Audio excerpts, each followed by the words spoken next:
The summary execution of Osama bin Laden is an emotional triumph for the United States and other countries touched by Al-Qaeda. Its manner will doubtless keep media and moralists busy for some time. But the hot debate now is the relationship between the United States and Pakistan, two countries that need each other.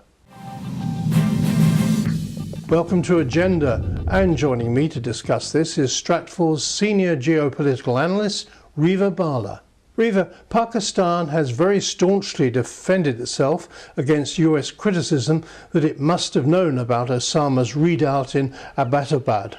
It said it did work in cooperation with US intelligence, and of course it arrested the Bali bomber Umar Patek in that very same city in January and presumably interrogated him.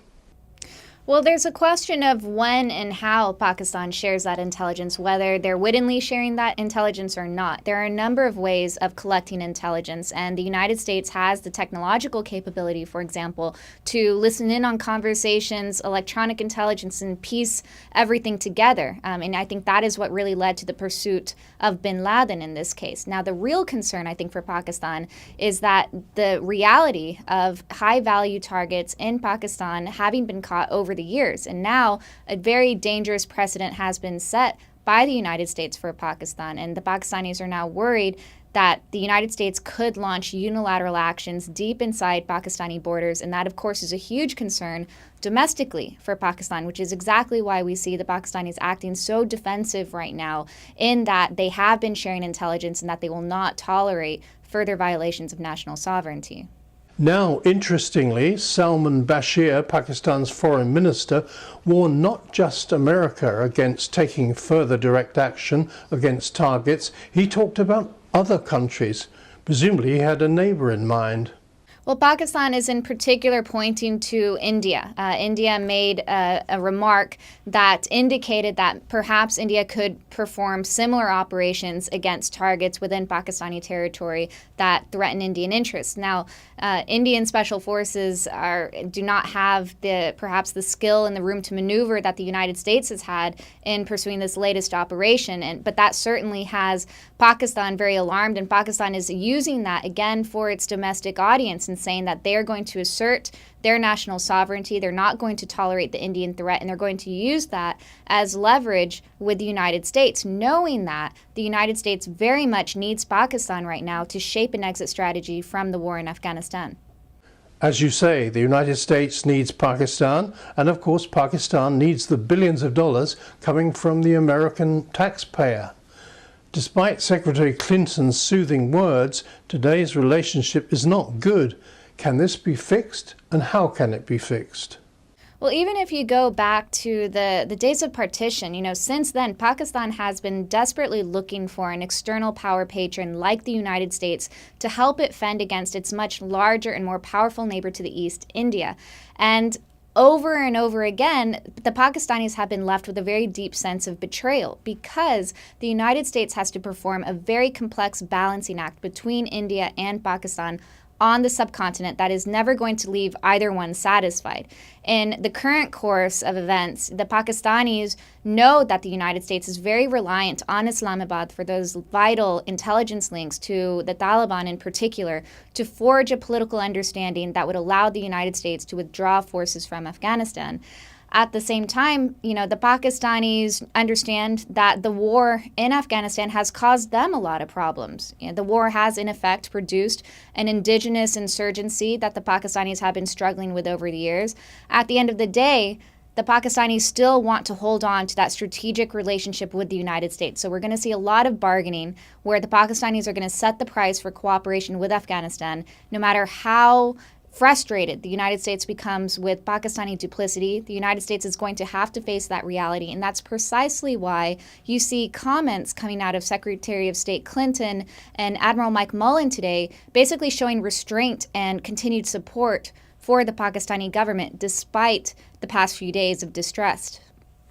Is it too far-fetched to expect the United States to involve India in this and try and bring these two South Asian giants together? Perhaps down the road, Colin, but really not anytime soon. I think the United States is going to be very conscious of Pakistan's fears of India, and it's going to not want to do anything extraordinary in its relationship with India so as to not antagonize its relationship with Pakistan to a great degree. Really, the focus right now is and has to be on Pakistan, and you're going to see the United States turn to Pakistan again to forge that political understanding with the Taliban in Afghanistan. We've seen the Indians try to insert themselves in negotiations over Afghanistan, especially ones that have been mediated by Turkey.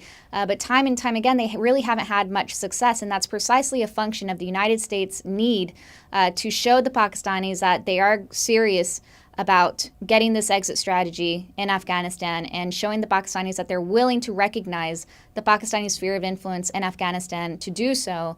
At the end of the day, though, it's really going to be a balancing act between Islamabad and New Delhi. Of course, one reason for the duplicity is that Pakistan has become reliant on jihadists and other extremists in their contests with India in Kashmir and elsewhere. Well, it's a way to compensate for military weakness, and Pakistan has developed this militant proxy project, but it's also lost control of a large segment of it, and that's precisely what's caused Pakistan so many problems over the years. Now, India is in a very good position right now in seeing pressure build on the Pakistani government in the wake of this strike, just knowing that bin Laden was not caught up in the borderland between Afghan and Pakistan. He was caught in a very scenic, mountainous area of Pakistan, pretty deep within Pakistani territory. And so that alone allows India to then pressure the United States and rally the United States in pressuring Pakistan. But at the end of the day, again, the United States is still going to need to rely on Pakistan to shape that exit strategy from Afghanistan. And there's really not much that India is going to be able to do about that. Finally, I've not heard much about Pakistan's other big neighbour, China, in the context of all this. Well, the Chinese have actually been showing quite a bit of support for Pakistan in the wake of this strike. And so, the one thing to keep in mind here is that the war in Afghanistan has kept the United States' attention absorbed for nearly a decade now. That's really worked largely in favor for a number of countries, including China, that's been trying to chip away at U.S. dominance in the Asia-Pacific region. Not only China, but Russia, that's made considerable progress in reasserting its influence in the former Soviet periphery. Also countries like Iran in the Islamic world itself, that is set to fill a very crucial power vacuum in Baghdad as U.S. forces withdraw from Iraq. And so I think you're going to start to see a lot of states start to recalculate as U.S. plans for withdrawal from Afghanistan start to accelerate.